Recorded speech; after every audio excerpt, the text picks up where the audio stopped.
Hello everyone, let us start a new chapter called NLM. चलिए बच्चा लोग शुरुआत करते हैं NLM से। तो हमारा आज का टॉपिक रहेगा NLM, जिसमें हम पढ़ेंगे calculation of force, Newton second law of motion, जिसके अंदर हम पढ़ेंगे नॉर्मल रिएक्शन जो कि हम लिफ्ट में निकालते हैं। फिर इसके बाद हम पढ़ेंगे थर्ड लॉ। थर्ड लॉ में हम बेसिकली पुले के केसेस करेंगे। पुले के केसेस में भी हमारा कनेक्टेड मोशन ही आप एक तरीके से समझ सकते हैं, जिसमें कंस्ट्रेन मोशन थोड़ा हमें कॉम्प्लिकेटेड लगता है, उसको आज मैं बहुत सरल तरीके से आपको बताऊंगा। नेक्स्ट इससे आगे हम बढ़ते हैं। कनेक्टेड मोशन पुले से रिलेटेड नहीं है, ये थोड़ा अलग टॉपिक है। इसमें कॉन्टैक्ट फोर्स निकालना सीखेंगे, साथ साथ अगर हम दो ब्लॉक्स को एक स्ट्रिंग के साथ जोड़ देते हैं तो उनके बीच में जो टेंशन लगता है उसको कैसे निकालते हैं वो हम निकालना सीखेंगे। नेक्स्ट फिर आता है इक्विलिब्रियम ऑफ फोर्सेस। ये एक बड़ा ही यूनिक सा टॉपिक रहता है, तो इसको भी हम देखेंगे, कंसीडर करके चलेंगे। नेक्स्ट इससे आगे बढ़ते हैं सूडो फोर्स। तो सूडो फोर्स जो होता है वो नॉन इनर्शियल फ्रेम्स में आता है। तो हम इससे ऊपर जो भी चीज़ें पढ़ रहे हैं वो सब के सब इनर्शियल फ्रेम्स में पढ़ रहे हैं। तो सूडो फोर्स के लिए हम पढ़ेंगे इनर्शियल और नॉन इनर्शियल फ्रेम। चलिए बच्चा लोग शुरुआत करते हैं। फर्स्ट हम सबसे पहले पढ़ लेते हैं कैलकुलेशन ऑफ फोर्स। जैसा कि आप सभी को पता है, फोर्स का फॉर्मूला होता है F इक्वल्स टू ma। चलिए, तो ये हमारा फर्स्ट रिजल्ट हुआ। देखिए, अब ये रिजल्ट वेरी करता है फॉर्मूला टू फॉर्मूला। कैसे? देखिए, जो एक्सेलरेशन होता है इसके कई वैल्यू हो सकते हैं। एक्सेलरेशन हो सकता है v माइनस यू अपॉन में t, आल्सो v का स्क्वायर माइनस u का स्क्वायर बाय में 2s।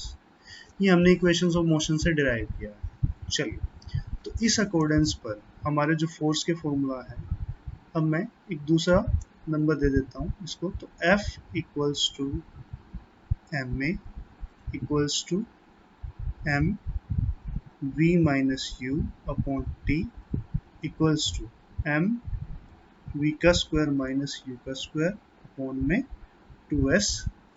ठीक है, ये दूसरा फॉर्मूला हमारा बन जाता है। चलिए, तो हमारा जो रिजल्ट आया एक बार फिर से लिख लेते हैं। रिजल्ट आया है F equals to F equals to ma equals to m v minus u upon t equals to m v का स्क्वायर माइनस u का स्क्वायर अपॉन 2s। और जैसा कि हमें न्यूटन के सेकंड लॉ से पता है, rate of change of momentum is called as force. Delta p upon delta t will give rise to force। चलिए, इससे आगे की ओर बढ़ते हैं। तो हमारे मैक्सिमम रिजल्ट्स यहाँ से कवर हो चुके हैं। सो this is very important result. इसके अलावा एक रिजल्ट और होता है फोर्स का, जो कि कन्वेयर बेल्ट और रॉकेट प्रपोजल में यूज होता है। F equals to u dm upon में dt। इन सब कंडीशंस में आप देख रहे थे कि वेलोसिटी वेरी कर रही थी। ये इकलौता केस होता है जिसमें मास वेरी करता है। dm अपॉन में dt हमने यूज किया बिकॉज जब एक रॉकेट अर्थ से अबव जाता है तो उसमें कॉन्टिन्यूसली क्या होता है, फ्यूल डिक्रीज होता है। सो वहाँ पे हमने यूज किया dm अपॉन में dt। तो इस बात को आप कंसीडर करके चलेंगे। दूसरा, अगर कोई कन्वेयर बेल्ट है, कोई बेल्ट जैसे जिसमें आप जो भी फैक्ट्रीज में यूज होती है किसी मटेरियल को एक प्लेस से दूसरी प्लेस पे ले जाने के लिए, तो उसमें क्या होते हैं, हम कंटिन्यूसली कुछ ना कुछ डालते रहते हैं। तो उसमें कंटिन्यूसली क्या हो रहा है, समय के साथ साथ भार बढ़ता जा रहा है, मास बढ़ता जा रहा है। तो उसके लिए भी हम क्या करते हैं, डीएम अपॉन में dt को यूज करते हैं। तो ये जो हमारा रिजल्ट है इसको हम यूज करेंगे कन्वेयर बेल्ट और रॉकेट प्रपोजल में। मैं आपके लिए लिख देता हूँ, conveyor belt plus rocket case. So result is very important, आप इसको कंसीडर करके चलेंगे। चलिए, इसके बाद हम क्वेश्चंस देख लेते हैं इन फॉर्मूला के भी हेल्प पे। जरूरी नहीं है कि इन्हीं से क्वेश्चन सॉल्व हो, इसके अलावा भी थोड़ा चेंजेस आ सकते हैं। जैसे आप एक्सेलरेशन निकाल लें, एक्सेलरेशन आप एस की इक्वेशन से भी निकाल सकते हैं। जैसे इसमें एक क्वेश्चन मैंने डिजाइन किया है, जरा आप इसको देखिए। A block of mass 2 kg placed on a long frictionless horizontal table is pulled horizontally by a constant force F. It is found to move 10 meter in first 2 seconds. Find the magnitude of F. तो देखिए एक diagram बना लेते हैं। कोई block है 2 kg का, mass given है 2 kg। इसके ऊपर एक फोर्स लगता है F। इसको हॉरिजॉन्टली खींचा जाता है और ये मूव कर जाता है 10 मीटर से। ठीक है सर, लोग 10 मीटर से मूव करते हैं। ऐसा करने के लिए उसको 2 सेकेंड लगे, 2 सेकेंड। सो आपके पास डिस्टेंस है, टाइम है, मास है, आपको फोर्स निकालना है। तो हमें पता है F इक्वल्स टू होता है एम ए। एम के नाम का 2 एक्सेलरेशन हमारे पास नहीं है तो हम उसको निकाल के लाएंगे। कैसे, जरा देखिए। S equals to u t plus half a t square. U t आपका हो जाएगा 0। So S equals to, S आपका कितना है 10, हाफ ए अपने को निकालना है और टी आपका है 2, क्योंकि हो जाएगा 4। सो ए comes out to be 5. So what will be the value of force? It is 10 Newton. So question is very simple. आप इस तरीके से इस टाइप के क्वेश्चन सॉल्व कर सकते हैं। इसमें आपको इस बात का ध्यान रखना है, इसमें equations of motion mainly use होती है मास के साथ एक्सेलरेशन निकालने के लिए। तो एक और क्वेश्चन कर लेते हैं इसके बिहाफ पे। A car is moving at 40 kilometre per hour is to be stopped by applying brake in next 4 meter. If car weighs 2000 kg, what average force must be applied? तो जरा देखिए ध्यान से, आपको दिया हुआ क्या है, आपको u दिया हुआ है। एक कार है, वो चली आ रही है, कितना u कितना है 40 किलोमीटर पर। So it can be converted into meter per second. So 40 into 5 by 18. 5 by 18 हम किलोमीटर पर सेकंड को मीटर पर सेकंड में कन्वर्ट करने के लिए यूज करते हैं। नेक्स्ट, इसको हमने स्टॉप कर लिया, एक डिस्टेंस दिया हुआ है s। s इक्वल्स टू कितना दिया है भाई, ये दिया है 4 मीटर। चलिए, और मास हमें कितना दिया हुआ है, हमें दिया हुआ है 2000 kg। Similar case the last one, f equals to mass into acceleration. Acceleration कहाँ से आएगा, यहाँ से। कैसे, v का स्क्वायर माइनस u का square equals to 2as। Finally वो बॉडी रुकी है तो v जीरो आ जाएगा, माइनस का u, एक्सेलरेशन भी किसका आ जाएगा, माइनस का। सो माइनस से माइनस क्या हो जाएगा, कैंसल, और u कितना आ जाएगा, u का स्क्वायर इक्वल्स टू 2as। तो यहाँ से आप a निकाल लेंगे u का स्क्वायर बाय में 2s करके, जो कि आपका आ जाएगा, यहाँ से सॉल्व करके आप उस वैल्यू को यहाँ पे पुट कर लेंगे और आपका आंसर आ जाएगा। तो इस मैनर में आप इस क्वेश्चन को आप सॉल्व कर सकते हैं। एक और क्वेश्चन इसमें देख लेते हैं। चलिए, in a TV picture tube electrons are ejected from cathode with negligible speed and reach a velocity of 5 into 10 raised to power 6 meter per second in traveling 1 centimeter. Assuming straight line motion, find the constant force exerted on the electron. The mass of the electron is 9.1 into 10 raised to power minus 31. तो देखिए जरा, यहाँ पे आपको speed दिया हुआ है। दूसरा, चलिए सॉरी एक सेकेंड, आपको स्पीड दिया है, उसके साथ साथ आपको मास दिया हुआ है और डिस्टेंस दिया हुआ है। तो जरा लिख लेते हैं। इनिशियली वो बॉडी रेस्ट पे थी और उसने एक फाइनल वेलोसिटी अटेन की। तो u आपका दिया हुआ है 0, v आपका है 5 into 10 raised to power 6, s आपका है 1 सेंटीमीटर को हम कन्वर्ट कर देंगे मीटर में। So that comes out to be 1 into 10 raised to power minus 2। Acceleration आपको फाइंड करना होगा और उसके बाद आपका फोर्स आ जाएगा। कैसे, F इक्वल्स टू m। मास आपको गिवन है कितना, m इक्वल्स टू है आपका 9.1 into 10 raised to power minus 31 kg। तो यहाँ से एक्सेलरेशन कैसे निकलेगा, एक्सेलरेशन मैं आपको बता देता हूँ।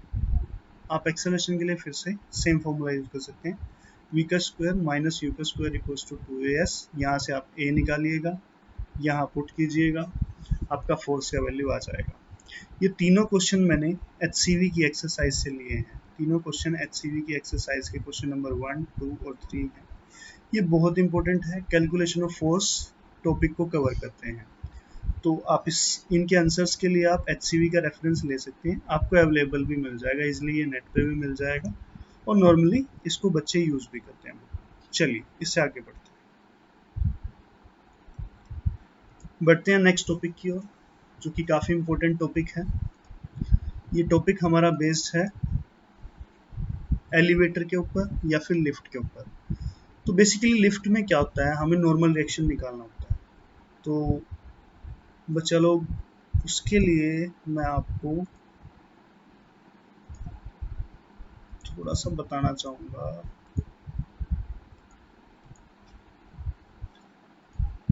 इसमें क्या होता है, बेसिकली हम 4 केस कंसीडर करके चलते हैं। 1, 2, 3। फर्स्ट केस क्या होता है, हम अज्यूम कर लेते हैं कि लिफ्ट या तो रेस्ट पे है या यूनिफॉर्म मोशन में है। दूसरा, वो एक्सेलरेट कर रही है अबव। तीसरा, वो एक्सेलरेट कर रही है नीचे की ओर या डी एक्सेलरेट कर रही है। चौथा, वो इसी केस का स्पेशल केस है, वो नीचे की ओर डी एक्सेलरेट कर रही है, बट ए का वैल्यू किसके बराबर है, जी के बराबर है। इसके अलावा एक केस और होता है, उसको भी हम डिस्कस करेंगे, पहले इसके बारे में देख लेते हैं। जब लिफ्ट रेस्ट पे हो या यूनिफॉर्म मोशन में हो, तो उस केस में क्या होता है, आपका जो नॉर्मल रिएक्शन है वो आपके नॉर्मल वेट के बराबर आ जाता है, एम जी के बराबर। इसके लिए हम इसका रेफरेंस लेंगे। जरा देखिए, ये आपके ऊपर नॉर्मल फोर्स लग रहा है, ये आपकी बॉडी वेट लगा रही है एम जी, बदले में आपको क्या मिल रहा है, नॉर्मल रिएक्शन एन मिल रहा है। तो अगर ये बॉडी एक्सेलरेट नहीं कर रही है बिकॉज ये रेस्ट पे है, या फिर आप मान सकते हैं यूनिफॉर्म मोशन में, दोनों ही कंडीशन में बॉडी के ऊपर एक्सेलरेशन नहीं होती, तो मैं अगर एन माइनस एम जी करता हूँ, तो एन माइनस एम जी यहाँ लिख लेते हैं, n minus M g should equals to 0। So this comes out to be n equals to M g. तो ये हमारा बन गया पहला रिजल्ट। चलिए, तो हमारा पहला रिजल्ट बन जाता है। दूसरा केस कंसीडर करते हैं। लिफ्ट एक्सेलरेट करेगी ऊपर की ओर, तो मोशन अपवर्ड डायरेक्शन में होगा। अपवर्ड डायरेक्शन में होगा तो इसमें दो पॉसिबिलिटी हो सकती है, लिफ्ट ऊपर जाते हुए एक्सेलरेट भी कर सकती है और डी एक्सेलरेट भी कर सकती है, मीन्स रिटार्ड कर सकती है। अगर लिफ्ट ऊपर जाते हुए एक्सेलरेट करती है तो नॉर्मल रिएक्शन आपका आएगा n equals to M G plus a for acceleration and minus a for retardation. चलिए, तो जरा देख लेते हैं जैसा हमने पढ़ा है। तो ये देखिए, when lift move upward with retardation a, we have n dash minus mg equals to m minus a because lift is retarding. So in this scenario, mg comes to the right side and m comes out to be common, and that will give rise to n dash equals to m g minus a. इस case में lift retard कर रही है ऊपर जाते हुए, तो result क्या बन रहा है, एम जी माइनस ए। नेक्स्ट, अगर लिफ्ट ऊपर जाते हुए एक्सेलरेट करेगी तो वो प्लस हो जाएगा। ठीक है, इन्होंने सिर्फ रिटार्डेशन वाला केस लिया। ओ सॉरी, मैं चेक कर लेता हूँ। When lift move upward with acceleration A, तो देखिए N dash minus M G equals to M A. M उधर जाएगा, सॉरी एम जी उधर जाएगा राइट साइड पे, तो एम कॉमन आ जाएगा जी प्लस ए। तो दोनों पॉसिबिलिटीज जो मैंने आपको बताई वो यहाँ पे डिस्कस हो चुकी हैं। Possibility number 1, possibility number 2। Similar manner में हम नीचे जाते हुए पॉसिबिलिटी ले सकते हैं। नीचे जाते हुए वो बॉडी क्या कर सकती है, एक्सेलरेट भी कर सकती है और डी एक्सेलरेट भी कर सकती है। अगर बॉडी नीचे जाते हुए एक्सेलरेट करेगी तो रिजल्ट बनेगा एम जी माइनस ए, जी माइनस ए। तो एक सेकेंड, चलिए इसको रब कर देते हैं, जी माइनस ए। मैं उसको थोड़ा साफ भी लिख देता हूँ, m ji minus a for coming down, and with the acceleration plus a, mg minus A लगेगा जब वो नीचे आ रहा होगा एक्सेलरेशन के साथ, इसमें लगेगा माइनस, और वो जब नीचे आ रहा होगा डी एक्सेलरेशन के साथ तो लगेगा प्लस। तो आपको इस बात का बड़ा ध्यान रखना। चलो, तो आपके रिजल्ट बन जाएंगे कुछ इस तरीके से। ये आपका थर्ड केस हो गया। चलिए इसको एक बार देख लेते हैं जो हमने स्लाइड बनाया इसमें। when lift moves downward with constant acceleration a, so scenario बनता है mg minus n dash equals to m। आप डायग्राम से भी देख सकते हैं, यहाँ mg नजर नहीं आ रहा, वो नीचे की ओर लग रहा है, तो mg minus n dash equals to m, second situation. So n comes out to be, n right side पे आ जाएगा n डैश और m ए लेफ्ट पर। तो ये फॉर्मूला कुछ इस तरीके से डिजाइन हो जाएगा, n dash equals to m g minus. ये सिनेरियो तब बनेगा जब बॉडी नीचे की ओर आएगी एक्सेलरेशन a से, और इसके अपोजिट सिनेरियो mg प्लस ए तब बनेगा जब बॉडी नीचे की ओर आएगी लेकिन आएगी रिटार्डेशन a के साथ। तो जैसा कि मैंने अभी आपको डिराइव करके भी बताया, तो आप इस चीज़ को बहुत ध्यान से समझ लेंगे, ध्यान से कर लेंगे। चलिए हम लास्ट केस की ओर बढ़ते हैं, फाइनल, जो कि थर्ड केस का ही सिनेरियो है। इसमें होगा क्या, जब बॉडी नीचे की ओर आ रही है और एक्सेलरेशन के साथ आ रही है, तो हमारा जो फॉर्मूला है नॉर्मल रिएक्शन का वो क्या है, कुछ इस तरीके से है, n equals to m g minus a। Suppose a becomes g, then what will be the value of n? N comes out to be 0. This is the scenario we found in case of free fall when acceleration is equals to acceleration due to gravity g.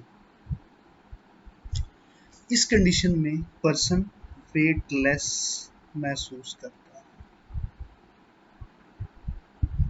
And this is the condition, weightlessness की condition है ये। आप इस condition को बड़े ध्यान से समझेंगे। चलिए, तो इससे आगे बढ़ते हैं और इसके ऊपर कुछ क्वेश्चंस देख लेते हैं। तो क्वेश्चन से शुरुआत करते हैं। इससे रिलेटेड क्वेश्चंस अगर हम शुरू करें तो that will be a better choice. The elevator shown in the figure 5E5 is descending with an acceleration of 2 metre per second square. नीचे आ रहा है, एक्सेलरेशन के साथ आ रहा है। The mass of the body A is 0.5 kg.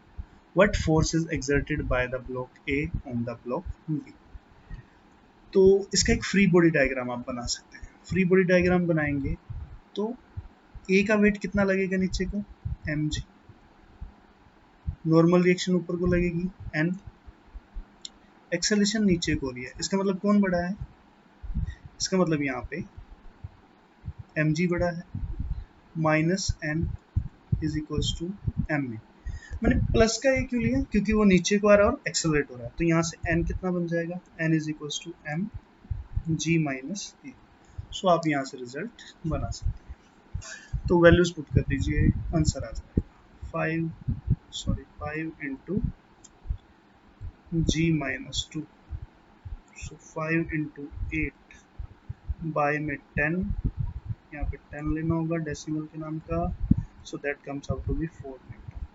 अगर हम z का एग्जैक्ट वैल्यू रखेंगे तो वो थोड़ा चेंज होकर आएगा। ये HCV का क्वेश्चन नंबर 13 है एक्सरसाइज का, आप मैच कर लेंगे question.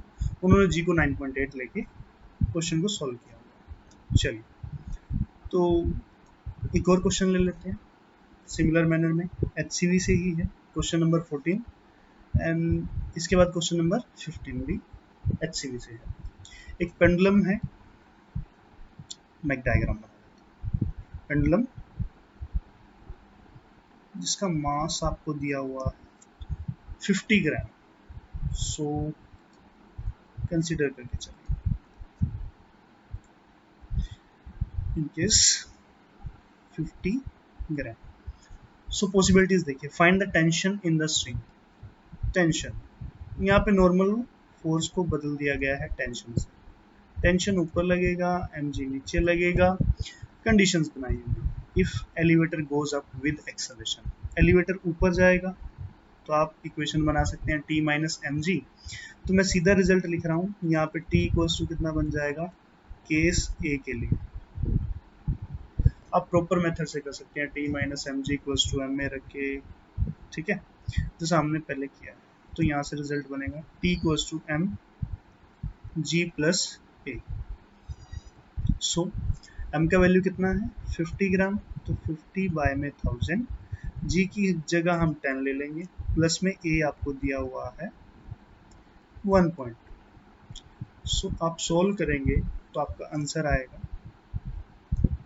50 into 11.2 divided by 1000। So solve कर लीजिएगा, आपका आंसर आ जाएगा। आगे बढ़ते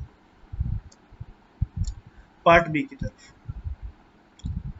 goes up with the acceleration. Part B में कुछ भी नहीं करना, जहां हमने प्लस किया उसकी जगह माइनस कर सकते हैं। एक सजेशन मेरी तरफ से रहेगा, आप यहाँ g की जगह 9.8 लेके करेंगे तो आंसर थोड़ा और जल्दी आएगा। एच सी वर्मा में g की जगह 9.8 लेके किया गया है, ठीक है सर। तो आगे बढ़ते हैं पार्ट सी की ओर। Goes up with uniform velocity. मैंने बताया था रेस्ट और यूनिफॉर्म वेलोसिटी में क्या सिनेरियो बनता है, n equals to mg. So here will be the same scenario, t equals to mg. This is the part C. तो आप इसको सोल्व कर लेंगे, आंसर बना लेंगे। आगे बढ़ते हैं D goes down with acceleration। अब वो नीचे जा रही है, एक्सेलरेशन के साथ जा रही है, तो नीचे जाती है जब एक्सेलरेशन के साथ। साइन कन्वेंशन के लिए मैंने बोला था बहुत ध्यान से करना है। दूसरे केस में नीचे जा रही है, डी एक्सेलरेशन के साथ जा रही है, और लास्ट केस में यूनिफॉर्म वेलोसिटी। तो हम इन सबको साथ में देखते हैं। देखिए, तो सी हो गया, इसके बाद हमारा डी पार्ट। डी पार्ट में वो नीचे की ओर जा रहा है एक्सेलरेशन के साथ। तो नीचे की ओर जब एक्सेलरेशन के साथ जाता है तो हमने रिजल्ट बनाया था n equals to M G minus A. So आपका टेंशन आ जाएगा, क्योंकि यहाँ नॉर्मल फोर्स को रिप्लेस कर दिया टेंशन, एम जी माइनस ए। वो नीचे गया है और एक्सेलरेशन के साथ गया है, ये मैं आपको बता चुका। डी पार्ट आपका हो। अब पार्ट कर लेते हैं ई। सो ई पार्ट की अगर हम बात करें तो ई पार्ट में वो नीचे जा रहा है लेकिन रिटार्डेशन से जा रहा है, तो n equals to M G plus a. So t equals to M G plus a, because एन को रिप्लेस कर चुका है tension. And what will be the value of f, वो यूनिफॉर्म मोशन से जा रहा है, तो यूनिफॉर्म मोशन जब भी होता है तो n equals to mg, because there is no acceleration, so t comes out to be mg। तो ये आपका एच सी वर्मा का क्वेश्चन नंबर 14 कंप्लीट होता है। तो आप इसको निकाल लेंगे, सॉल्व कर लेंगे। नेक्स्ट आगे बढ़ते हैं, क्वेश्चन नंबर 15, इंपॉर्टेंट क्वेश्चन। इसके लिए मैं आपको बोलूँगा ये थोड़ा अच्छा और इम्पोर्टेंट क्वेश्चन। तो देखते हैं। A person is standing on a waiting machine placed on the floor of an elevator. Elevator starts going up with some acceleration, moves with uniform velocity for a while, and finally deaccelerate to stop. Okay. The maximum and minimum weights recorded are 72 kg and 60 kg, assuming that the magnitudes of the acceleration and the deacceleration are same. Okay. उन्होंने बोला है कि acceleration और deceleration क्या है, same. The true wait जो हमें find करना है, find the true weight of the person. Okay, n equals to M g हमें निकालना है, and b magnitude of the acceleration. चलिए बच्चा लोग, उन्होंने अपने को बोला कि मैक्सिमम और मिनिमम वेट। आप मुझे ये बताइए मैक्सिमम कब हो सकता है, नॉर्मल रिएक्शन मैक्सिमम कब होता है? नॉर्मल रिएक्शन मैक्सिमम होता है n equals to M G plus A. क्या मैं इसको मैक्सिमम बोल सकता हूँ? बिल्कुल। सो ये अपना हो गया n1। और मिनिमम कब बोल सकते हैं? n2 equals to M G minus A. इन दोनों इक्वेशनों को हम बनाएंगे और उसके बाद इनको हम डिवाइड कर देंगे। तो जब हम इनको डिवाइड कर रहे होंगे तो यहाँ 72g 60g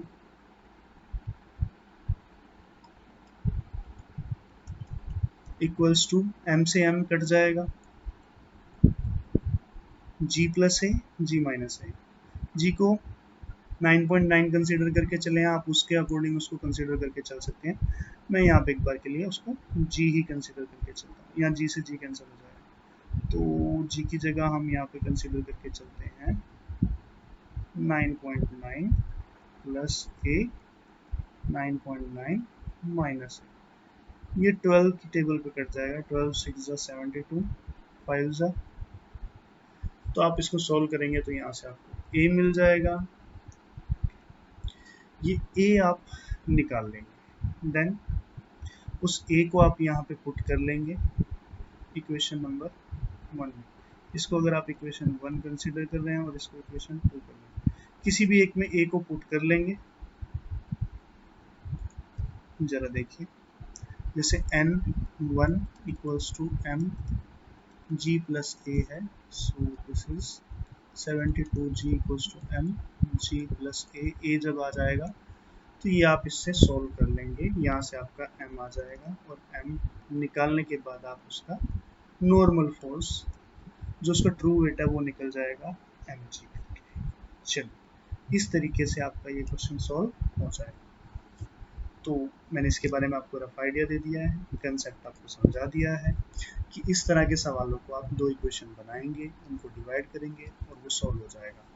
exact basically simple mathematics रह जाता है, इसके बाद तो आपको जस्ट उसको सॉल्व करना रह जाता है।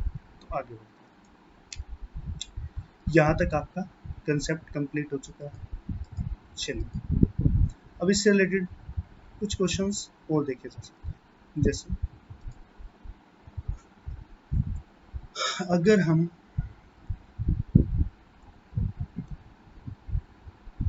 एक स्ट्रिंग के साथ कुछ ब्लॉक्स को लटका देते हैं और उन स्ट्रिंग्स में टेंशन पूछते हैं, जैसे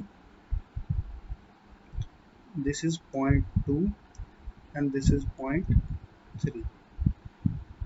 Find the tensions in the two string. Let's say this is T1 and this is T2. So आपको करना क्या होता है, इनको निकालने के लिए जहाँ का आप टेंशन निकाल रहे हैं उससे नीचे का मास। अगर मैं T1 निकाल रहा हूँ तो T1 से नीचे मास कितना आ रहा है? 0.3 इंटू में G इफेक्टिव। G इफेक्टिव मतलब वही जो पॉसिबिलिटीज हम लेके चल रहे हैं, कौन कौन सा? G प्लस है, G माइनस है और सिंपल G। ये कब लगेंगे? जब वो एक्सेलरेट और डी एक्सेलरेट करेंगे उनकी कंडीशंस के अकॉर्डिंग। और ये कब लगेगा? जब वो क्या होगा, पूरा का पूरा सीलिंग या सिस्टम किस पे होगा? रेस्ट पे। तो इस सिनेरियो में ये HCV का क्वेश्चन नंबर 4 है। इस सिनेरियो में उसने इसको रेस्ट पे कंसिडर किया है, तो ये आपका वैल्यू आ जाएगा 0.3 इंटू में G। कहाँ का वैल्यू? T1 का। तो T2 कितना आएगा? T2 से नीचे कितना वेट है? 0.2 प्लस 0.3 दैट इज 0.5 इंटू में G। सो ये आपका क्वेश्चन नंबर 4 HC वर्मा का हो जाता है। चलिए, इससे सिमिलर मिलते जुलते क्वेश्चन हम देख लेते हैं। 2 monkeys of mass 10 kg and 8 kg are moving along a vertical rope as shown in the figure 5.20. The former climb up with an acceleration of 2 meter per second, while later coming down with a uniform velocity of 2 meter per second. Find the tension in the rope at the fixed spot. Okay. Let tension in the rope is T. Newton's second law we have T minus 10G plus 8G। मैंने बताया था जहाँ का आप tension निकाल रहे हैं उससे नीचे जो भी वेट है आप उसको जोड़ लेंगे, तो उसने सम अप कर दिया 10g और 8g को, ठीक है, equals to mass into acceleration. So mass into acceleration में उसने 10 into 2 ही क्यों किया? Because only 10 kg mass is accelerating, okay, and 8 kg mass is not accelerating. So बहुत इंटरेस्टिंग कंसेप्ट था ये। अपना आ जाएगा t equals to 18g plus 20। आप सॉल्व करके इसको बना लेंगे 196.4। आप फिर से समझिए, क्योंकि 8 वाला एक्सेलरेट नहीं कर रहा था, 8 वाला यूनिफॉर्म वेलोसिटी से मूव कर रहा था, तो हमने उसको इस इक्वेशन में नहीं लिया और हमने t माइनस एम जी क्यों किया? क्योंकि एक्सेलरेशन ऊपर को हो रही थी, तो t minus 10g plus 8g। तो मास पूरा क्यों लिया? क्योंकि हमें इसको पूरा कंसीडर करना होगा। मैंने बताया टेंशन जहां निकाल रहे हैं मास उससे नीचे का आपको सारा कंसीडर करना पड़ेगा। तो ये बहुत इंपॉर्टेंट कंसेप्ट है। चलिए आगे की ओर बढ़ते हैं। इससे रिलेटेड एक और क्वेश्चन जरा देख लीजिए। ये एनसीईआरटी एग्जाम्पलर का क्वेश्चन है। 2 masses of 5 kg and 3 kg are suspended with the help of massless inextensible strings as shown in the figure.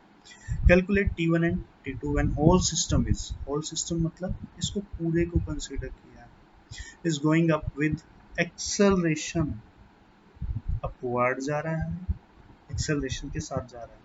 तो क्या होना चाहिए? g प्लस ए होना चाहिए। और अगर हमें T2 निकालना है तो T2 से नीचे वाला मास जो कि कितना है, let's say m2 g plus A.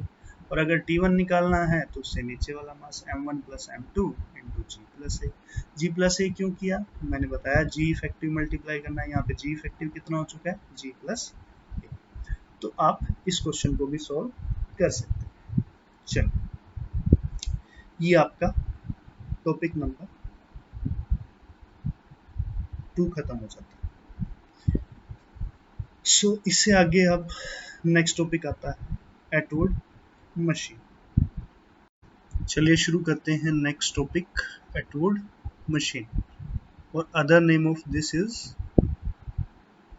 Pule. So this is composed of two masses, one is m1 and other is m2, जिसमें से एक लाइट होगा दूसरा हैवी होगा, ठीक है। सो यहाँ पे इक्वेशन के अकॉर्डिंग ये नेमिंग थोड़ा सा गलत है, इसको अपन ठीक कर लेते हैं। इसको कर देते हैं m2, इसको कर देते हैं m1। भारी वाला नीचे जाता है, हल्के वाला ऊपर जाता है, तो ये नीचे जाएगा एक्सेलरेशन ए से, ये ऊपर जाएगा एक्सेलरेशन ए से। स्ट्रिंग में हर एक जगह पे टेंशन टी लगेगी सेम, क्योंकि ये मासलेस है। जब स्ट्रिंग मासलेस होती है तो टेंशन हर एक पॉइंट पे क्या होती है, सेम। और एक्सेलरेशन सेम हर एक पॉइंट पे इसलिए है क्योंकि ये इनएक्सटेंसिबल है। तो string should be massless and inextensible for these kind of police. चलिए तो नीचे लगेगा m1g, ऊपर लगेगा टेंशन t। इसका फ्री बॉडी डायग्राम बनाएंगे तो नीचे लगेगा m2g, ऊपर लगेगा t। इसके अकॉर्डेंस पे इन्होंने ये इक्वेशनें बनाई हुई है। m1g minus t equals to m1a, क्योंकि इसका एक्सेलरेशन निकलेगा, नेट फोर्स कितना आएगा, ये नीचे की ओर खींच रहा है तो ये बड़ा है, ये छोटा है, बड़ा फोर्स माइनस छोटा फोर्स, ये आपको करना है, बराबर करना है मास इनटू एक्सेलरेशन। सो समझिए इक्वेशन कैसे बन रही है, large force minus small force equals to mass into acceleration, that's it. और आप किसी भी तरह की इक्वेशन बना पाएंगे। और लार्ज माइनस स्मॉल से भी बेटर है, आप लिख लीजिए एफ नेट, जो भी उसको खींचने वाले फोर्सेस हैं, बराबर मास इनटू एक्सेलरेशन। तो इस तरीके से आपकी इक्वेशनें बन रही है। चलिए मैं आपको इसको बना दूँ। तो चलिए अगर एक बार इस डायग्राम को देख लिया जाए तो m1g नीचे जा रहा है और टेंशन t ऊपर लग रही है, तो इनमें बड़ा फोर्स है m1g माइनस t ऊपर लग रहा है, तो ये नेट फोर्स हो गया, बराबर किसके करना है, मास इनटू एक्सेलरेशन। सिमिलर मैनर में दूसरे ब्लॉक के ऊपर ये ऊपर खींच रहा है तो इसका मतलब T बड़ा है और M2G क्या है, छोटा है। तो आगे बढ़ते हैं। तो दूसरा इक्वेशन कुछ इस तरीके से बनेगा, T minus M2G equals to M2। So this is equation number 1 and this is equation number। आपको करना क्या है, अगर आप इन इक्वेशंस को ऐड करेंगे तो आप दो काम कर सकते हैं। अगर आप इन इक्वेशन को ऐड करेंगे तो आपको मिलेगा एक्सेलरेशन, और अगर आप इनको करेंगे डिवाइड तो आपको मिल जाएगा tension. So follow this and you will get result. So इसको जब आप करके आएंगे तो आपका एक्सेलरेशन आएगा a equals to m1 minus m2, g common आ जाएगा, बाय में m1 प्लस m2। मैं इसको आपको बता भी सकता हूँ, ऐड करेंगे तो t से t कैंसिल हो जाएगा, ये m1g माइनस m2g इधर रह जाएगा, g कॉमन आ गया, हमने कर दिया। इधर जुड़ेगा m1 प्लस में m2, a कॉमन आ जाएगा तो वो उसके बाय में चला जाएगा। इस तरीके से आपने इसको सॉल्व किया। सो टेंशन के लिए आपको हमेशा डिवाइड करना पड़ता है, फिर क्रिस क्रॉस करना पड़ेगा। तो इसको एक बार के लिए हम कर भी लेते हैं, अभी करके देख लेते हैं। सॉरी, टेंशन के लिए करके देखते हैं equations. m1g minus t equals to m1a and t minus m2g equals to m2a। जब आप इनको डिवाइड करेंगे तो ये क्या हो जाएगा, कैंसल, सॉरी, ये divide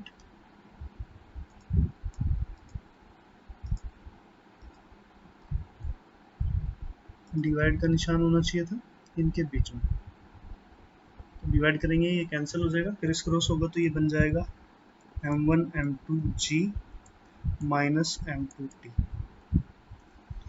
equals to m1t minus m1 m2g। ये दोनों सेम है, एक साइड आएंगे, ये माइनस के इधर आके प्लस का हो जाएगा तो दैट विल 2m1 m2g। ये माइनस का ये प्लस का, इन दोनों में से t कॉमन आ गया, m1 प्लस m2, बाय में जाएगा तो t equals to 2m1 m2 divided by m1 plus m। So that's how you can solve an equation for tension। चलिए, तो ये सबसे बेस्ट अप्रोच है आपके पूले के क्वेश्चन को सॉल्व करने का।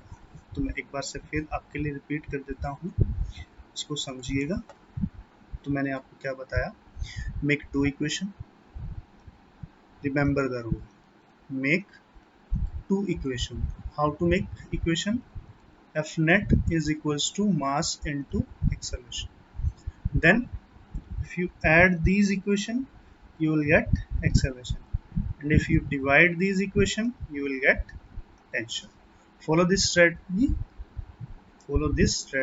and you will get the result of every pulley. So चलिए, इससे रिलेटेड अगर आपको एक न्यूमेरिकल प्रॉब्लम करना है तो वो भी कर सकते हैं। इसको बदल देते हैं, m1 m2 की जगह इसको हटा देते हैं, इसको कर देते हैं 10 kg का, इसको कर देते हैं 5 kg का। तो क्या होगा, नीचे कितना लगेगा 10g, ऊपर कितना लगेगा t, यहाँ पे t ऊपर लगेगा, नीचे कितना लगेगा 5g। इधर को एक्सेलरेशन नीचे होगी, इधर को एक्सेलरेशन ऊपर होगी।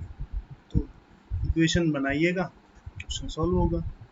तो इक्वेशन कैसे बनेगी, 10g minus t equals to 10a, other equation t minus 5g equals to 5a। Add करेंगे तो आपका एक्सेलरेशन आ जाएगा, डिवाइड करेंगे तो टेंशन आ जाएगा। चलिए आगे बढ़िए।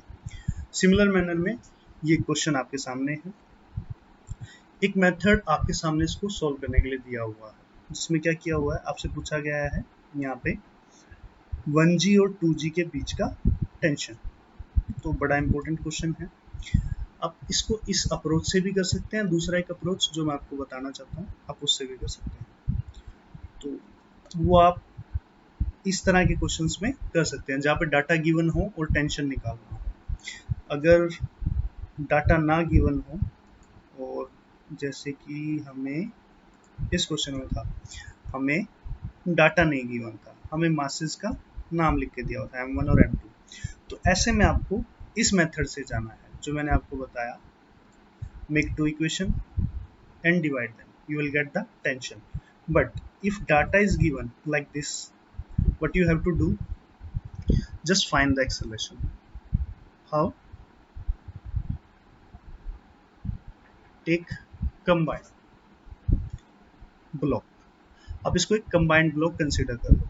So तो ये बनेगा कैसे, आप दो इसका एक इक्वेशन बनाओगे, इसका एक इक्वेशन बनाओगे, सॉल्व करेंगे तो ये आ जाएगा 3 minus 2 g divided by 5 is equals to acceleration. So a comes out to be g divided by 5, that comes out to be 2. So acceleration आपका 2 आ गया, अपना एक्सेलरेशन कितना आ गया 2। अभी अभी हम लिफ्ट के केसेस करके आए थे, तो जरा देखिए जो आपका 1 kg का ब्लॉक है, डायग्राम में देखिए वो ऊपर मूव करेगा या नीचे, ऑब्वियस है वो नीचे जाएगा, और जो 2 kg का ब्लॉक है वो किधर जाएगा, ऊपर। तो यहाँ पे दो रस्सी है, एक रस्सी ये है, एक रस्सी ये है, यहाँ पे टेंशन अलग होगा, यहाँ पे टेंशन अलग होगा। तो यहाँ की टेंशन अगर आपको निकालनी है तो आपको क्या करना है, मैंने बताया था, आप याद कीजिए, उससे नीचे वाला मास, उससे नीचे वाला मास, तो T equals to, let's say उसको नीचे वाले को T1 मान लेते हैं, इसको T1 मान लेते हैं, यहाँ वाले को T1, इसको मान लेते हैं T2।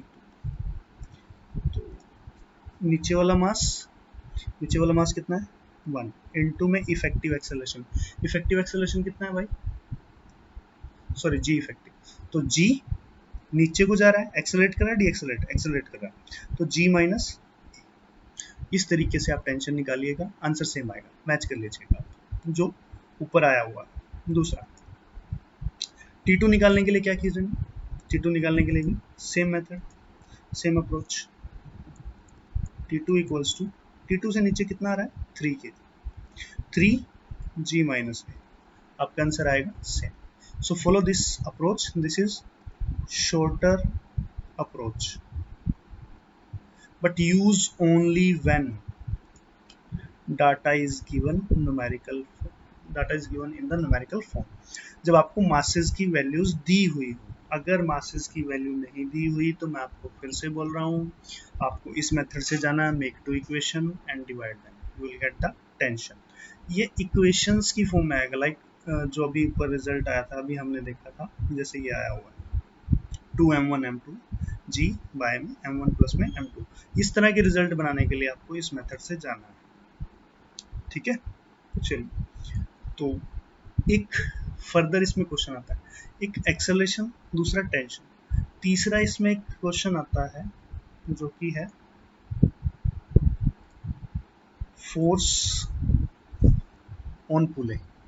तो पुले पे फोर्स देख लेते हैं कितना है, पुले की दोनों तरफ रस्सी है, इधर भी इधर भी, तो इधर कितने से खींच रही है T से, इधर कितने से खींच रही है T से, तो ऊपर कितने से खींचेगा भाई 2T से, ठीक है, कितने से खींचेगा भाई 2T से। तो जो भी आप टेंशन निकाल के लाएंगे सिंपल पुले में, तो फोर्स ऑन पुले, सिंपल पुले के केस में आ जाता है 2T, जैसा कि यहाँ पे रिजल्ट बना के दिखाया भी गया है, जरा देख लीजिए, ये आपको यहाँ पर force exerted by cord on the, ये आप चलिए, तो सिंपल पुले आपका हो जाता है। पुले के भी कई सारे टाइप्स होते हैं, तो वन बाय वन अपन उसको डिस्कस करेंगे। सबसे पहले हॉरिजॉन्टल पुले, तो हॉरिजॉन्टल पुले में क्या करेंगे, हम इक्वेशंस बनाएंगे। इक्वेशंस कैसे बनेंगी, ये एक्सेलरेशन नीचे जा रही है तो इक्वेशन बनाना शुरू करते हैं, m2g माइनस, ऊपर क्या लगेगा भाई टेंशन, इधर भी क्या लगेगा टेंशन, तो जरा देखिए m2g minus t equals to कितना हो जाएगा m2a। यहाँ की बात करें तो इस डायरेक्शन में लग रहा है टेंशन, जो कि इसको मूव करा रहा है इधर को, एक्सेलरेशन a से, बट पीछे कोई फोर्स नहीं लग रहा है, ये दोनों फोर्सेस एक दूसरे को बैलेंस कर रहे हैं, तो अपन इनको कंसीडर करेंगे ही नहीं। तो यहाँ की बात करें, यहाँ पर खींचने वाला फोर्स कौन है, या एफ नेट कौन सा है, मैंने बताया था एफ नेट लेना है, instead of larger minus small करने के यहाँ पे लार्जर माइनस स्मॉल इसलिए करना पड़ा क्योंकि दो हैं, अनबैलेंस फोर्स लग रहे हैं यहाँ पे अनबैलेंस फोर्स सिर्फ एक ही लग रहा है, वो टी है। So T comes up to be m1a।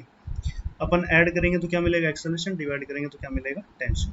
तो दो इक्वेशन बन चुकी हैं, आप आगे का रिजल्ट बना सकते हैं। चलिए सिमिलर मैनर में आप यहाँ भी देखिए, यहाँ पे नीचे को क्या लगेगा, छोटा एम जी, ऊपर क्या लगेगा, टेंशन टी, इधर क्या लगेगा, टेंशन टी। तो इक्वेशन उसी तरीके से बन जाएगी, m ji minus t equals to छोटा एम ए, और ये बन जाएगा t equals to capital m a. Divide करेंगे तो टेंशन, ऐड करेंगे तो एक्सेलरेशन। सिंपल है, बना लीजिए। इससे रिलेटेड एक क्वेश्चन भी है जो आप लोगों को करना है। इक्वेशंस बनाइएगा, क्वेश्चन सॉल्व हो जाएंगे। इधर लगेगी टेंशन, इधर लगेगा 1g। तो यहाँ पे टेंशन टी, यहाँ पे टेंशन टी। एक बात का ध्यान रखना है, जो टेंशन है वो हमेशा ना फिक्स एंड से दूर लगती है। ये देखिए यहाँ पे फिक्स एंड था, इससे दूर लग रही है, यहाँ पे फिक्स एंड है तो इससे भी दूर लग रही है। तो यहाँ से भी क्या होगा, फिक्स एंड से दूर लगेगी, ये फिक्स एंड है, यहाँ से भी क्या लगेगी, दूर लगेगी, यहाँ पे भी फिक्स एंड है तो क्या लगेगी, दूर। तो यहाँ टेंशन टी है, जब तक रस्सी एक ही चलती रहती है, हर जगह पर टेंशन क्या रहती है, सेम। और हमने कंडीशन बताया कि जो अपना रस्सी है वो कैसा होना चाहिए, मासलेस और इनएक्सटेंसिबल। तो इक्वेशन जो बनेगी वो कैसे बनेगी, 1g minus t equals to 1a। दूसरा इक्वेशन क्या बनेगा, t equals to 1a। Add करेंगे तो आपको एक्सेलरेशन मिल जाएगा, डिवाइड करेंगे तो टेंशन मिल जाएगा। सिंपल। चलिए, तो ये आपका हो गया हॉरिजॉन्टल पुले। अब बात कर लेते हैं इंक्लाइंड पुले की। इंक्लाइंड पुले में कुछ नहीं होगा, बस आपको इसके कंपोनेंट्स तोड़ने आने चाहिए। जिस बच्चे को थोड़ा सा अवेयरनेस है इंक्लाइंड प्लेन का, वो इसको जल्दी कर लेगा। इंक्लाइंड प्लेन में क्या होता है, इस ओर जो आपका फोर्स लगता है वो लगता है एम जी साइन थीटा, ठीक है। और इधर को क्या लगता है, नॉर्मल। और इधर को क्या लगता है, एम जी कोस थीटा। तो नॉर्मल और एम जी कोस थीटा एक दूसरे को बैलेंस कर देंगे, लेकिन ये इधर क्या लगेगा, एम वन जी साइन थीटा। तो इधर एम वन जी साइन थीटा लगेगा, इधर लगेगी टेंशन टी। सिमिलर मैनर में इधर क्या लगेगा, टी, नीचे क्या लगेगा, m2g। दो पॉसिबिलिटी है, या तो एक्सेलरेशन इधर हो सकता है या फिर एक्सेलरेशन इधर हो सकता है। अगर एक्सेलरेशन इस तरह से जो मैंने बनाया है ऐसे बनेगा, तो यहाँ पे एक्सेलरेशन इस मोड में बन जाएगा। तो वही बड़ा फोर्स माइनस छोटा फोर्स, उस तरह से दो इक्वेशन बनेंगी, क्वेश्चन सॉल्व हो जाएगा। पहला इक्वेशन कैसे बनाएंगे, बनाइए, that is m1g sine theta minus t equals to m1a। दूसरा इक्वेशन किस तरीके से बनेगा, ऊपर जा रहा है तो t minus m2g equals to m2। Add करेंगे तो आपको क्या मिल जाएगा, एक्सेलरेशन, डिवाइड करेंगे तो आपको क्या मिल जाएगा, टेंशन। और यहाँ पे जो फोर्स ऑन पुले है उसको निकालने के लिए थोड़ा सा आपको समझना पड़ेगा। जो आपको फोर्स ऑन पुले है वो कैसे निकलेगा, देखिए पुले आपका है इस तरह से, इधर इधर। तो इधर आपका एक फोर्स लग रहा है टेंशन टी का, इधर कितना लग रहा है टी। तो और इन दोनों के बीच में एंगल हम लेट से इसको मान लेते हैं फाई। तो हम एक वेक्टर रिजल्टेंट की प्रॉपर्टी जानते हैं, when vector a equals to vector b equals to x होता है, तो उन दोनों का रिजल्टेंट जो आता है वो आता है 2x cos थीटा बाय में। सो यहाँ पे x का काम टेंशन कर रहा है, तो रिजल्ट बन जाएगा 2t cos theta by 2, that is force on pulley, force on pull. So this is also an important result. Use this one. चलिए, ये आपका हाल्फ इंक्लाइंड था। अब बात कर लेते हैं फुल इंक्लाइंड। ये दोनों तरफ है। देखिए ये मैंने डायग्राम थोड़ा, आप इसमें अगर क्लियर नहीं समझ पाए होंगे तो यहाँ पे थोड़ा अच्छे से भी बना है। नीचे की ओर एम जी साइन थीटा लग रहा है, इधर लग रहा है एम जी कोस थीटा, ऊपर लग रहा है n1, और एम जी इनके सेंटर में लगता है। ऐसे इसके लिए होगा। तो इन्होंने एक्सेलरेशन का डायरेक्शन बनाया है, तो देखिए इधर एक्सेलरेशन आएगा ऐसे, इधर एक्सेलरेशन आएगा ऐसे। इक्वेशंस बनाइए, क्वेश्चन सॉल्व हो जाएगा। ये छोटा m है, वो बड़ा m है, तो छोटा m g sine beta minus t equals to कितना आना चाहिए भाई, छोटा m इंटू ए। दूसरा इक्वेशन कैसे हो जाएगा, टी माइनस बड़ा m g sine alpha equals to बड़ा m। ऐड करेंगे तो एक्सेलरेशन, डिवाइड करेंगे तो टेंशन। अब इसको सोल्व कर लेंगे और फोर्स ऑन पुले क्या होगा, वही इधर भी टी लग रहा है, इधर भी टी लग रहा है। तो अगर इधर भी टी लग रहा है, इधर भी टी लग रहा है, तो पुले बना लेते हैं। वेट,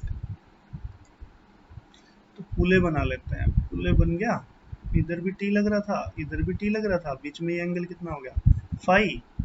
तो same 2t cos phi bye में, यहाँ पे जो मैंने आपको बताया ये फाई रखना चाहिए था मुझे यहाँ पे थीटा की जगह, so that is phi not theta. चलिए बच्चा लोग बढ़ते हैं आगे की ओर। तो अगला टॉपिक है अपना कंस्ट्रेन पुले या कंस्ट्रेन मोशन। तो बहुत इंपॉर्टेंट टॉपिक है, बड़ा अच्छे सवाल आते हैं इससे भी। तो देखिए इसमें होता क्या है, हम जो फ्री बॉडी डायग्राम बना रहे थे, बस उसको समझने का जरूरत अच्छे से। ये mg बनेगा, ये t बनेगा, तो यहाँ भी कितना लगेगा, t लगेगा, ये फिर से t लगेगा, ये फिर से t लगेगा, तो इधर से भी रस्सी में कितना लगेगा, t t। तो इस वाली रस्सी में कितना लगेगा, 2t, और ये ब्लॉक कितने से खींचेगा, 2t से। तो आपको करना क्या है, देखिए इस क्वेश्चन को सॉल्व करने के लिए जो टेंशन के आगे जो कोफिशिएंट लिखा हुआ है वो एक्सेलरेशन के साथ मल्टीप्लाई कर दीजिए इस वाले ब्लॉक के लिए, और जो इस टेंशन के आगे जो कोफिशिएंट लिखा हुआ है उसको मल्टीप्लाई कर दीजिए इस ब्लॉक की एक्सेलरेशन के साथ। मतलब अगर इसका एक्सेलरेशन हम a1 मानते हैं, या हम a से जनरली मान लेते हैं, तो इसके आगे कितना कोफिशिएंट है, 1, तो इसका एक्सेलरेशन कितना होगा, 2m का होगा a। इसके आगे कोफिशिएंट कितना है, 2, तो इसका एक्सेलरेशन कितना होगा, 2 है।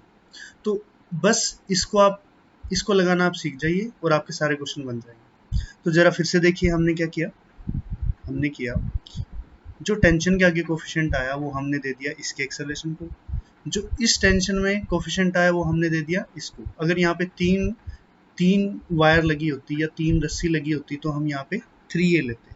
चलिए तो जरा देखिए इन्होंने ऐसे ही किया कि नहीं किया। तो इस बॉडी का फ्री बॉडी डायग्राम बनता है तो नीचे जाएगा, तो इन्होंने पहले 2m का बनाया, 2m को खींच रहा है 2t, तो 2t इकलौता खींचने वाला फोर्स है 2m को,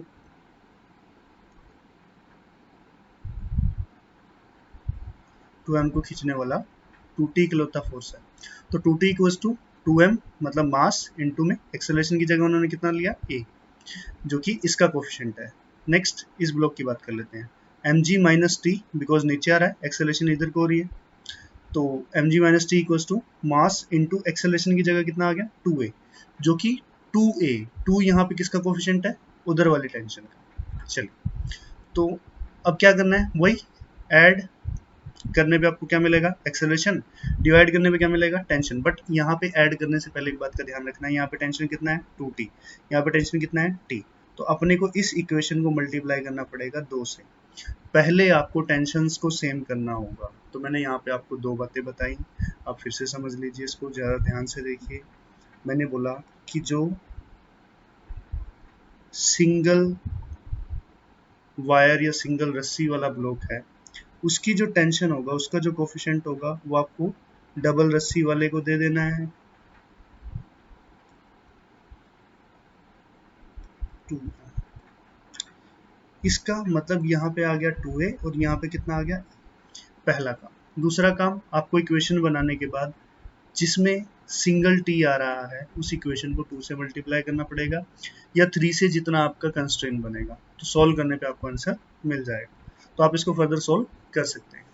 चलिए एक बार के लिए मैं आपके लिए कर भी देता हूँ। तो सेम अगर हम इक्वेशन बनाने जाएं तो देखिए 2t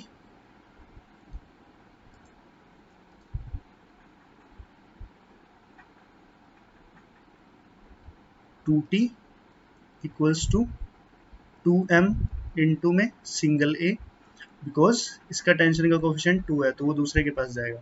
इधर कितना आया था, mg minus t equals to m into में 2a।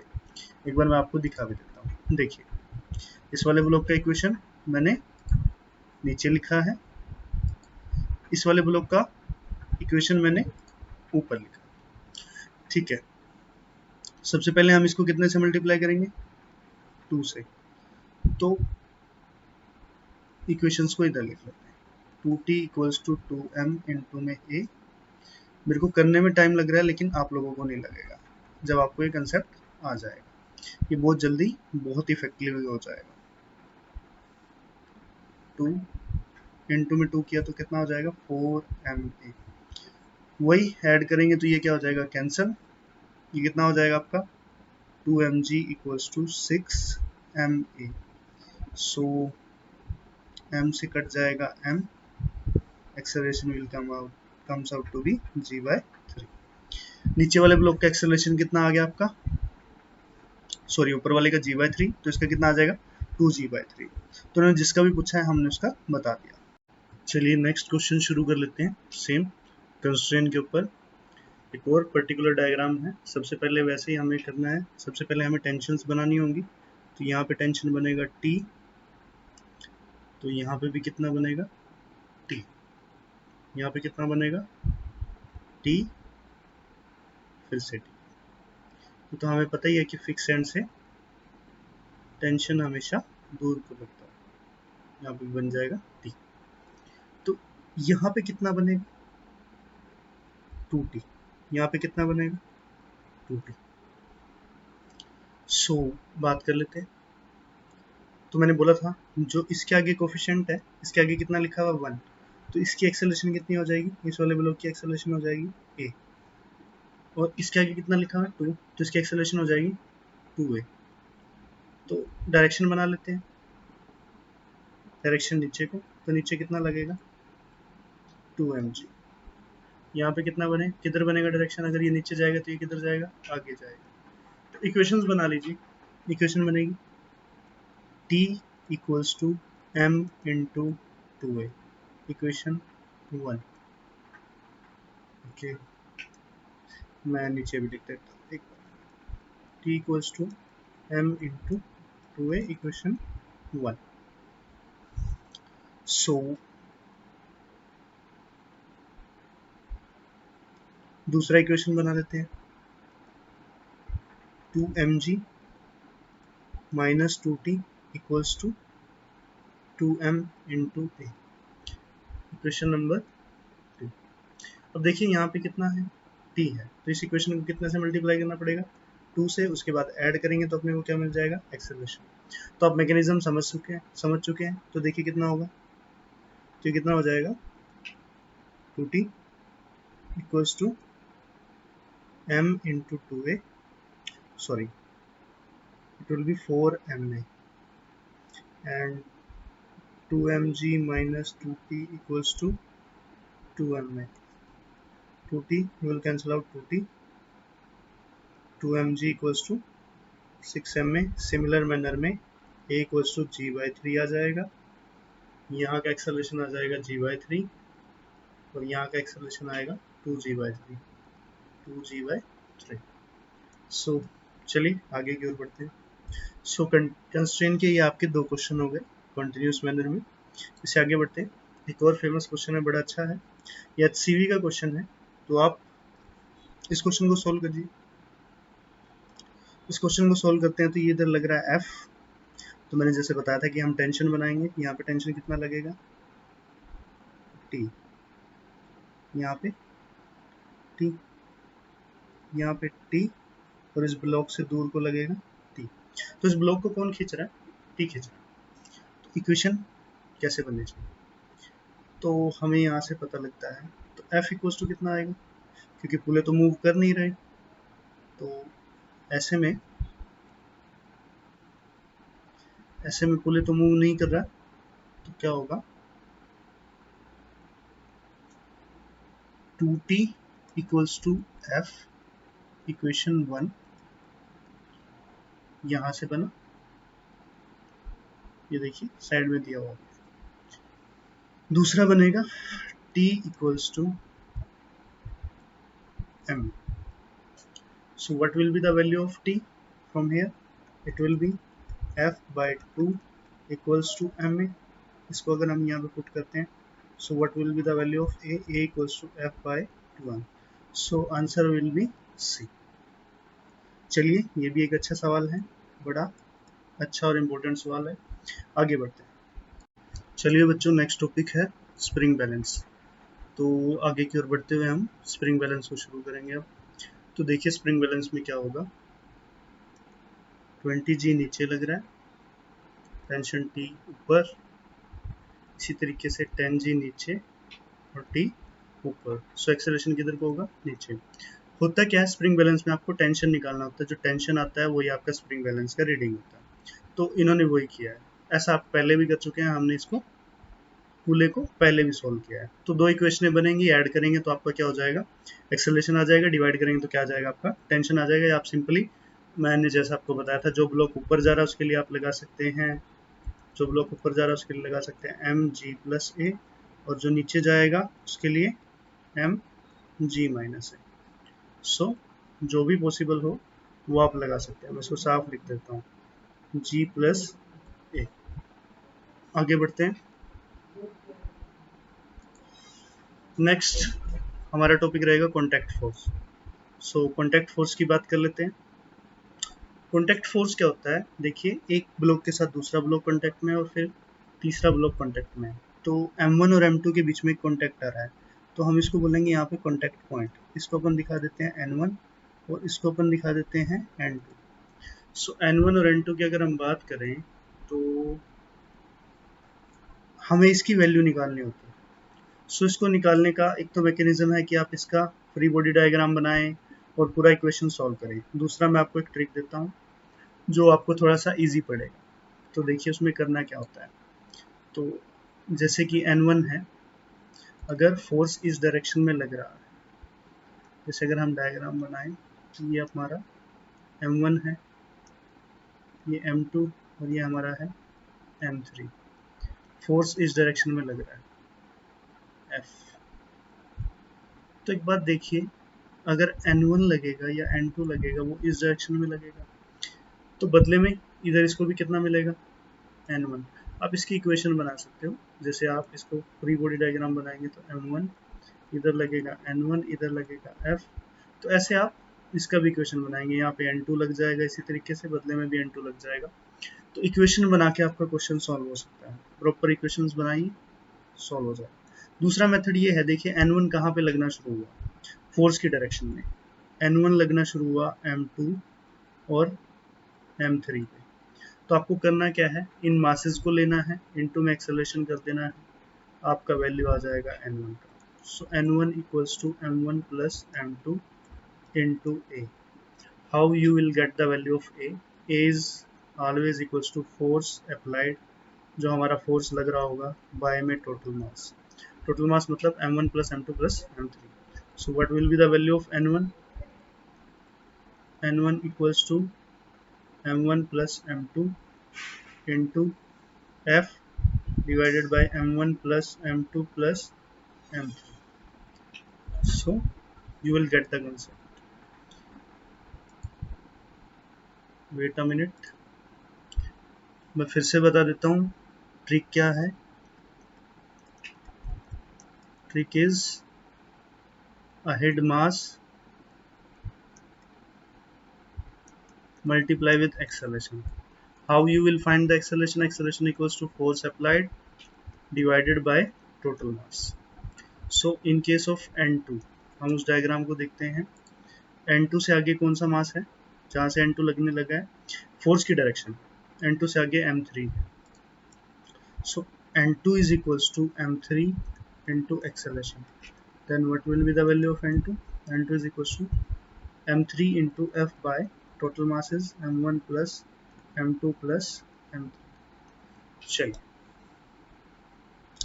आगे की ओर बढ़ते हैं, एक एग्जांपल ले लेते हैं। Two blocks of mass M1 मतलब 1 kg लिया हुआ है एंड M2 उन्होंने लिया हुआ है 2 kg, are placed in contact on a smooth horizontal surface as shown in figure. A horizontal force of 3 Newton is applied on 1 kg block on 2 kg block. Okay, पहले उन्होंने 3 Newton का force 1 kg पे लगाया, फिर 3 Newton का force उन्होंने 2 kg पे लगाया। Find the force of interaction between the blocks.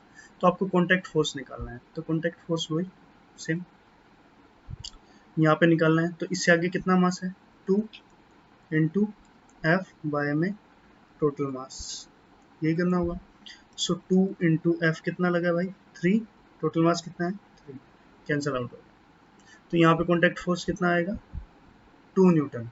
जब फोर्स किस पे लग रहा है, 1 kg पे, it is 1 kg case. 1 kg से क्योंकि अहिड मास 2 kg पड़ेगा, जब वो फोर्स 2 kg पे लगेगा तो अहिड मास कितना हो जाएगा 1, बिकॉज इस बार इस तरफ लग रहा होगा फोर्स 1 kg। तो इनटू में फोर्स कितना है 3, बाय में टोटल मास कितना है 3, cancel out. So it will be 1 newton for 2 kg, it will be 1 newton. चलिए, it's an special case of connected motion, contact force का स्पेशल केस। चलिए, तो देखिए अगर इस तरह से एंगल पे फोर्स लग रहा हो तो आप क्या करेंगे, एंगल पे फोर्स लग रहा हो तो आपको क्या करना है, जस्ट उसके कंपोनेंट तोड़ने हैं। इधर को कंपोनेंट टूटेगा एफ कोस थीटा और इधर टूटेगा एफ साइन थीटा। तो वो जो हम फोर्स ले रहे थे, जो लग रहा था टोटल फोर्स, उसकी जगह यहाँ पे आप कंपोनेंट वाला जो फोर्स आएगा उसको लेंगे, एफ कोस थीटा को आप यहाँ पे लेंगे। तो एक्चुअल में अब यहाँ पे जो कॉन्टैक्ट फोर्स है, एक यहाँ पे आएगा, एक यहाँ पे आएगा। तो यहाँ वाले कॉन्टैक्ट फोर्स को हम मान लेते हैं N1। So N1 is equals to M2 plus M1 in 2 f total की जगह इस बार आएगा एफ कोस थीटा, जो कि लग रहा है क्योंकि ये वाला फोर्स मोशन में कंट्रीब्यूट नहीं करेगा। अगर मोशन इस तरफ हो रहा है तो ये से परपेंडिकुलर लग रहा है तो मोशन काज नहीं करेगा, नीचे आ जाएगा टोटल मास। तो बस इस बात का ध्यान रखना है, अगर कंपोनेंट आ जाए तो वो कंपोनेंट लेना है जिस डायरेक्शन में एक्सेलरेशन हो रही है, वो कंपोनेंट आप फोर्स कर लेंगे। ये क्वेश्चन स्ट्रिंग से रिलेटेड है। अगर स्ट्रिंग से कनेक्टेड हो तो जो आप नॉर्मल रिएक्शन निकाल रहे हैं उसकी जगह आप टेंशन निकाल सकते हैं। जैसे यहाँ पे आप निकाल सकते हैं T1, यहाँ पे आप निकाल सकते हैं T2। अब तक क्या कर रहे थे आप, जिस डायरेक्शन में फोर्स लगा रहे थे उस डायरेक्शन से आगे वाला मास ले रहे थे। अब आपको क्या करना है, आप जिस तरफ ये फोर्स लग रहा है तो उस टेंशन से पीछे पीछे जितना मास है वो लेना है आपको। तो देखिए इसमें भी कंपोनेंट टूटेंगे तो इधर कितना बनेगा, एफ कोस थीटा, ऊपर वापस से एफ साइन थीटा, तो अपने को लेना नहीं है इधर वाला, तो F cos theta similar manner में यहाँ पे भी आ जाएगा। तो T1 इक्वल्स टू कितना आ जाएगा, same result M2 plus M1 into F cos theta divided by total mass. So that's how you can solve this questions. चलिए आगे बढ़ते हैं। ये HC वर्मा का क्वेश्चन नंबर 5 है, बड़ा अच्छा सवाल है। मैं आप लोगों के लिए इसको छोड़ता हूँ, वीडियो को पॉज करके आपको करना होगा। जो भी आपका आंसर आएगा आप कमेंट बॉक्स में बताएंगे। चलिए इससे आगे चलते हैं। Very important case, road case. अगर रोड के ऊपर फोर्स लगे, एक रोड है L लेंथ का, अगर इसके ऊपर फोर्स लगे तो x डिस्टेंस पर बताइए कितना टेंशन होगा। बहुत इंपॉर्टेंट प्रॉब्लम है। चलिए मैं आपको इसको सॉल्व करता हूँ। तो देखिए एक डायग्राम बना लेते हैं। ये आपका रोड है, आप इस पर फोर्स लगा रहे हैं F, इसका लेंथ है L, इसका मास है M। तो होगा क्या, देखिए जरा, आपने फोर्स लगाया F, इसका मास M है और हमें x डिस्टेंस पे निकालना है फोर्स, सॉरी टेंशन। ये सेम मैनर में निकलेगा जैसे आप ब्लॉक और स्ट्रिंग के केस में कर रहे थे। अगर ब्लॉक्स जुड़े हों स्ट्रिंग के साथ और टेंशन लग रहा हो, इधर फोर्स लग रहा हो, तो जैसे ये निकल रहा था T1 और T2। T1 से पीछे वाला सारा मास लेना होगा मल्टीप्लाई विद एक्सेलरेशन। तो सिमिलर मैनर में आपको रोड में करना है, रोड भी इसकी तरह ही सॉल्व करना है। तो देखिए कैसे निकलेगा, अगर ये x डिस्टेंस है तो इधर कितना बचेगा, ये वाला x है इधर तक, ये हिस्सा x है तो ये कितना है, ये L माइनस एक्स वाला हिस्सा। सो मैं एक बार फिर से बना देता हूँ। अगर टोटल लेंथ का ये हिस्सा x है तो इधर कितना बचेगा, this is x and this one is L minus x. Okay, तो आगे बढ़ते हैं, देखिए जरा। तो अगर टोटल L लेंथ के लिए मास m है, 1 के लिए कितना होगा, m by L. So L minus X के लिए मास कितना होगा, m by L into L minus X. So ये आपका मास आ गया। तो आपको करना क्या है, जस्ट आपको टेंशन निकालना है। तो टेंशन कैसे निकलेगी, जो आपका मास आया, सो tension equals to mass into acceleration. जो m डैश अपना आया, m डैश कितना आया है, m by L, L minus x into acceleration की जगह हम क्या करेंगे, फोर्स अप्लाइड बाय में total mass. So what will happen, हमसे हम कैंसिल आउट हो जाएगा, एल को अकेले अकेले के नीचे लिखेंगे तो ये आ जाएगा 1 माइनस एक्स बाई में एल इंटू एफ। ये केस बहुत इंपॉर्टेंट है, बहुत ज़्यादा इंपॉर्टेंट है, बहुत वेटेज रखता है नीट के अंदर आने का। सो बच्चों लोग, वीडियो बहुत लंबा हो चुका है। मेरा कोशिश था कि मैं सारे पार्ट इसी में कवर करूं, सारे टॉपिक कवर करूं। इसमें दो टॉपिक बचते हैं अपने, इक्विलिब्रियम और दूसरा बचता है सूडो फोर्स। ये मैं आपको इसका एक छोटा सा सेकंड पार्ट बना के दूंगा। इस पार्ट 1 का ही एक शॉर्ट पार्ट में बना के कवर करके आपको दूंगा। सो आज के लिए थैंक यू।